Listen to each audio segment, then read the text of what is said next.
nggak boleh diteruskan. Karena apa? Tidak mampu lagi kita menitipkan harapan, terutama Ketua Umum PBNU yang sekarang menurut saya sudah gagal. Lagi rame banget ini di timeline sosial media berseliweran mengenai acara halal bihalal IKPMII kemarin. Jadi ceritanya begini, ada elit partai politik yang terang-terangan menyebut bahwa kepemimpinan PBNU hari ini yang dipimpin oleh Gus Yahya itu gagal total dan harus diganti. Jujur aja ya, ngelihat statement ini rasanya kok agak lain ya. Jadi mari kita bedah narasinya pelan-pelan. Pertama, kita bicara soal etika ruang dan adab. Tentunya kita sama-sama tahu bahwa halal bihalal ini adalah sebuah tradisi sakral di mana kita saling nurunin ego, kita saling maaf-maafin, kita saling merajut persaudaraan supaya semakin kental habis lebaran. Tapi ini panggung silaturahmi malah dipakai buat manuver politik dan agitasi ganti rejim. Tentunya kita sebagai orang yang masih menjunjung tinggi nilai adab, rasanya kurang elok aja begitu. Kenapa? Panggung agama dan silaturahmi kok malah dibajak buat urusan syahwat kekuasaan atau politik. Tentunya miris sekali ini. Yang kedua, ini soal ajakan agar alumni PMI turun tangan ngurus PBNU. Bos, literasi sejarah kita tahu deh. Sejak tahun 72, lewat deklarasi Munarajati, PMI itu kan udah milih independen. Tujuannya apa sih? Agar intelektual muda ini gak gampang disetir jadi alat politik praktis. Jadi tolonglah, jangan sampai kita reduksi entitas keren PMII cuma jadi alat pukul. Gara-gara lagi kehilangan pijakan struktural. Kemudian yang ketiga, soal narasi gagal total. Ini nambah bingung juga. Gagal totalnya itu menurut siapa? Jadi kita di era sekarang, kita itu harus cerdas nyaring informasi. Kalau hari ini PBNU dibilang gagal cuma karena gak mau lagi disetir jadi mesin suara partai tertentu, ya maaf, itu bukan gagal. Justru itu adalah sebuah prestasi. PBNU sedang sukses besar, nembelin prinsip, kemandiriannya kembali kepada khitoh.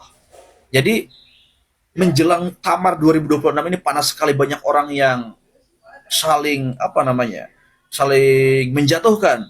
Jadi menjelang muktamar ini suhu pasti akan panas. Kita yang di akar rumput harus makin melek literasi. Jangan sampai kita gampang nelen bulat-bulat narasi elit secara mentah-mentah, apalagi sampai mau diadu domba. Jadi teman-teman, menurut teman-teman sepakat nggak atau punya pandangan lain, coba drop saja di kolom komentar, kita diskusi, tentunya tetap santai dan beradab. Hatur nuhun, ini hanya sebatas memberikan pencerahan sedikit, semoga tercerahkan. Hatur nuhun. PBNU tuh pernah bilang, katanya kalau satu kabinet itu diisi sama santri, insya Allah akan amanah.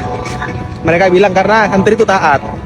Tapi pertanyaannya, apakah semua santri itu baik? Apakah semua santri itu emang amanah? Apakah semua santri itu taat? Kan enggak.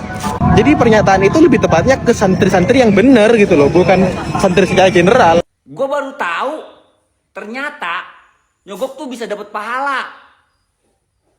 Gus Ulil, ketua PBNU, menyogok kalau untuk meraih hak menurut ulama diperbolehkan.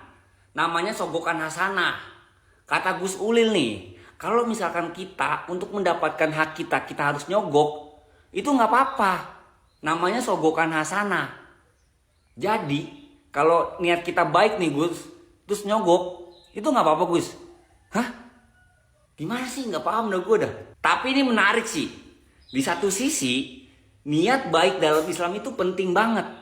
Di sisi lain, ini tuh nyogok. Nyogok itu hal yang negatif. Nah, sistemnya ini yang nuntut kita untuk nyogok. Ya kalau mau jalan mah bro, ya harus ada pelicinya. Nah, kan mau nggak mau kita harus nyogok. Ya udah deh Pak, astagfirullah biar cepet aja nih Pak. Ya udah, gitu jadinya kita nyogok. Nah, lucunya yang salah itu bukan niat baiknya, tapi aturannya, sistemnya. Kalau untuk mendapatkan hak kita aja kita harus nyogok, berarti kan yang salah bukan niat baiknya, tapi sistemnya. Jadi sebelum sogokan itu disebut hasanah, mendingan diperbaiki dulu aturannya, sistemnya. Baru deh nggak apa-apa deh disebut sogokan hasanah. Tapi kalau gue nyogok, harusnya sih yang dapat dosanya sih si penerimanya, jangan yang ngasih. Kalau kata netizen, pantas mereka setuju dana zakat dan infak dipakai buat MBG karena ada untungnya. Jadi gini, Gus Yahya resmikan 36 dapur MBG milik NU di NTB. Targetnya katanya sampai 1000 SPPG. Secara konsep, makan bergizi buat masyarakat itu bagus karena anak-anak dapat asupan layak.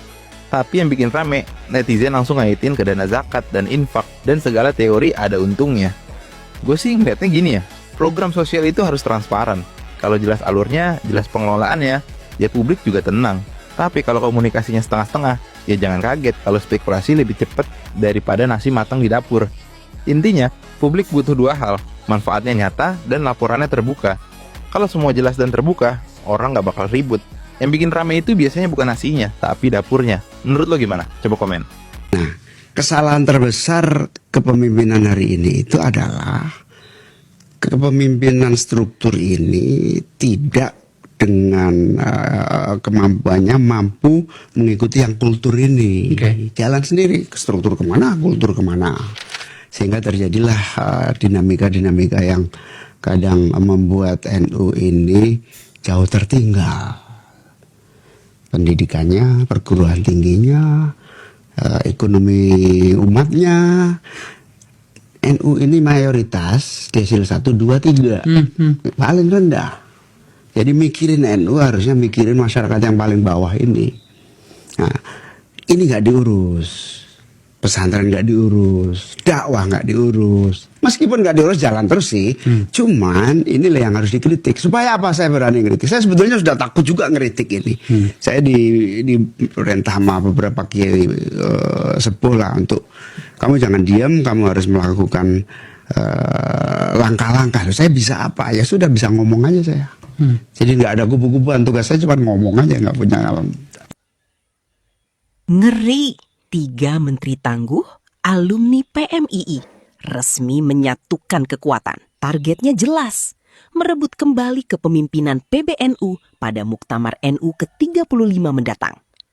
Bayangkan kalau Pak Nusron, saya sama Pak Nazar bersatu, selesai di Republik. Saya berharap ajakan saya ini selain halal bihalal, mari kita bersama-sama memikirkan masa depan NU agar semakin baik dan maslahah bagi Indonesia. Saya hanya ingin melihat bahwa memang NU seperti raksasa yang sedang kelelahan. Perlu energi dan perlu visi baru dan perlu lembaran baru untuk ke depan. 5 tahun ke depan kita tidak boleh menyesal untuk yang kedua kali. Karena itu harus satu soft barisan sesama alumni PMI. Amin Allahumma.